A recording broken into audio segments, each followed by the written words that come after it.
What's up, guys? We are back with another review, taking a look at something pretty much new across the board. We're taking a look at Hanuman from the first wave of Legends of the Ramayan from Hierophant Entertainment. So this is one of, I believe, 2 figures in this little mini first wave, and there's a Kickstarter going for wave 2, which will expand the entire thing. What's interesting, though, is that if you're interested in these, wave 1 is part of the Kickstarter, but you'll be able to get them like right after it's over. You won't have to wait for a year or however long with wave 2. Wave 1 stuff is going to be available kind of like an in-stock sort of thing, just via Kickstarter. This is a very Indian mythology and iconography inspired line, so it's all based on that type of mythology and lore, and Hanuman is going to be the first figure that I take a look at. Now, it comes in a pretty interesting box. Like, there's a lot of Indian iconography and sort of imagery all over the packaging. You've got the figure in the window, you've got some comic style artwork on the front, you've got a window on the one spine, you've got a write-up for the line on the other spine, and then the back of the box gives us a bio for Hanuman, as well as some credits, and you'll see the familiar call out of Four Horsemen Studios down there as well, because they were pretty much integral in making these things a reality. So yeah, let's do it. Let's pull them out and take a look. And here we go, out of the package, our Legends of the Ramayan Hanuman figure. So this is one of 2 figures in Wave 1. Wave 2 and beyond is part of the Kickstarter that is still ongoing as of this review, and you can get Wave 1 figures. Again, you can get Wave 1 figures in the Kickstarter too. Now, this guy is interesting because it's obviously something that's kind of outside of my wheelhouse. I'm not Indian. I don't know as much about the cosmology of the Indian religions and their mythologies. I know enough to maybe be dangerous, but this guy was a kind of an unknown for me, and we could spend way too much time going into that side of things.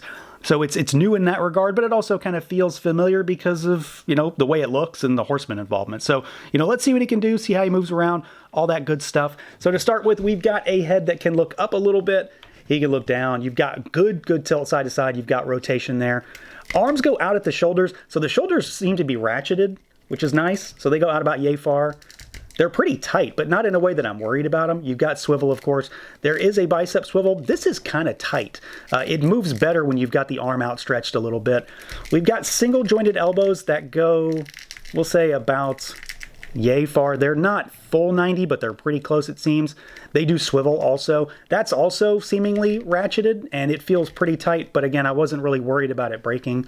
I haven't heated anything up on this guy either. You've got hinge and swivel at the wrist. Diaphragm cut at the torso, so side to side, backwards and forwards, pretty good. It's also a swivel point, and then you've got swivel down at the waist. It feels just like a peg and not a ball peg, because he doesn't have any shimmy there. Legs go out about that far. The legs feel looser than the arms, but I'm not seeing them as problematic. They just seem looser. They kick forward. There is a thigh twist up there. There looks to be what is a thigh cut here. Maybe it's how the figure is put together. Like, there's absolutely a seam here, but the actual swivel is up at the joint itself. So I'm not sure what's going on there. You've got double jointed knees with like nothing getting in the way. That's really good range there. I'm happy with that. And then you've got really good rocker down at the ankles, like nothing getting in the way. And more ratchets here also for those hinges. So he's pretty stable too, outside of what seems to be somewhat looseness at the hips, but it's only loose in comparison to how tight the arms are. So maybe it's not loose, it's just sort of I'm experiencing 2 different levels of friction there. And then you've got a tail that pegs into the butt back here, and it's got a hinge on it, so it swivels and it has a hinge there. You do have to put this in yourself. So you've got that, and then this guy is also bendy wire. So it goes up and out and all around. It's actually really bendy, so there's a lot of posability when it comes to that tail. Overall, he's pretty mobile. The only area that I'd say was maybe somewhat limited is the torso a little bit. He doesn't crunch as far as you might expect him to, but overwhelmingly, you know, I'm pretty happy with this. And again, the legions, well, not legions, but the horseman aspect of it makes this guy feel really familiar, despite his articulation being arguably, obviously, somewhat different from what we usually get in their own in-house lines. Now, as far as the overall look and feel, this is one of the areas where he still, again, feels, you know, very reminiscent of a horseman figure, and obviously he is, but he also isn't. I'm probably harping on that a little too much, but there is a lot of influence here, and it's obvious, but it's also not maybe glaringly obvious in some ways. It's just a familiarity aspect of it. So like I said, I wasn't really familiar with this guy. I did a little bit of research. I did a little bit, in time permitting, obviously, to try and at least be somewhat familiar with where this guy falls and the inspiration here behind him. So to look up, some artwork and just to get a kind of a backstory. He's obviously, an ape guy, a monkey guy. So that is, maybe something that makes him a little easier to fudge into a display in some ways, because he's still a monkey man, but he's obviously kind of weird looking too, because he's got this like super, super white fur, and then he's got some pretty garish colors when it comes to the sash and the pants that he's got. So he's got these like bright red pants with the green sash. There's a lot of shading on this sort of skirt piece that he has here, which I do like, so it helps to bring out some of that sculpt. He's got this flowing piece down here, and he's got some beadwork around it. I don't remember what this thing is that runs along him. It looked like a string of pearls in some images that I've seen, but that maybe is probably very wrong. But this connects to the back. It doesn't really get in the way of anything, though, surprisingly. Like, it just loops over top of him. He does have pauldrons, and what's pretty cool is that, again, more of the horseman influence or, just the exposure there is that these seem to be almost identical to Legion's pauldrons. Like, you could put Legion's pauldrons on his back, and his are pretty small, so I'm not sure how easily they're going to translate to being used on a Legion's, but like I was messing around with, I think it was a 2.0 builder figure just to double check, and like a 2.0 pauldrons fit into his pegs and vice versa. The sculpt work on the torso and the legs in particular, I think looks really good. There's obviously a lot of sculpt in there. He's got a lot of shading as well. So there's a lot of dark grays and light grays to help bring out and accent the musculature on him. He's definitely a very well-built monkey man. He's got some big pecs. He's got a six-pack. He's got the whole deal. He's got some jewelry on him with some pretty intricate sort of filigree artwork and sculpting. So on the bracelets and on these bangles on his biceps. And he has got some monstrous biceps. He is ready to throw down. He's got some floating anklets down here. So you could take those off if you wanted to, like just sort of stretch them out and pop them off. He does have some beadwork up here. It's kind of similar to like the Monkey King from the Four Horsemen's Figure Obscura line. And speaking of, I'm going to use that as our size comparison just because, well, it's a monkey guy. Let's do it, right? So you can get an idea of what he looks like sized up to, a Legion style figure. He has some height on him. He's definitely got some accentuated proportions. He's very, very long in the torso while also being pretty long in the legs too. So he does have some size and some height on him. But I think it works, and putting these two next to each other, like they're obviously going for very different things and mythology and stuff like that, but they don't seem too far apart to me in many ways, especially when it comes to looking at some of that fur work. So that's kind of cool.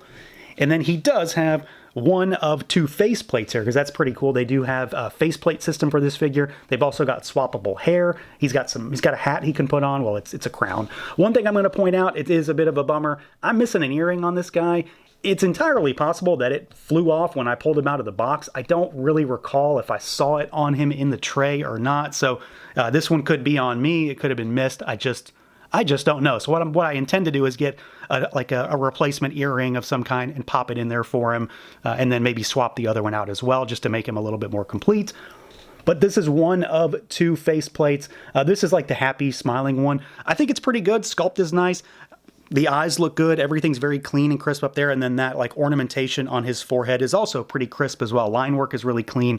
And that's very, very consistent throughout this figure. The paintwork looks pretty good. I don't have too much, slop or paint flubs to really mention or harp about. I do think overwhelmingly he looks good. And I'm going to, again, kind of go on about this tail. The tail is really well done. It's thin, so that it is very, very flexible. Like, it's super bendy, obviously, by looking at that. I mean, it's all looped in and around itself, so that's always fun, and it helps to give him a little bit more personality in some ways. So overwhelmingly, pretty happy with this guy. Either the more I've messed around with him and had him in hand, the more I've grown to appreciate what I'm looking at here.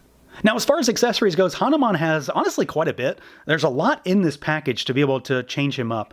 And like I mentioned, he does include a faceplate. So the first one is kind of a happy expression. The second faceplate is more of a grimace, frown almost. A little bit of a scowl, I guess we'll say. It's a minor change. It's fairly subtle. Like, it's not a huge departure from that first one, but it's enough to make a difference.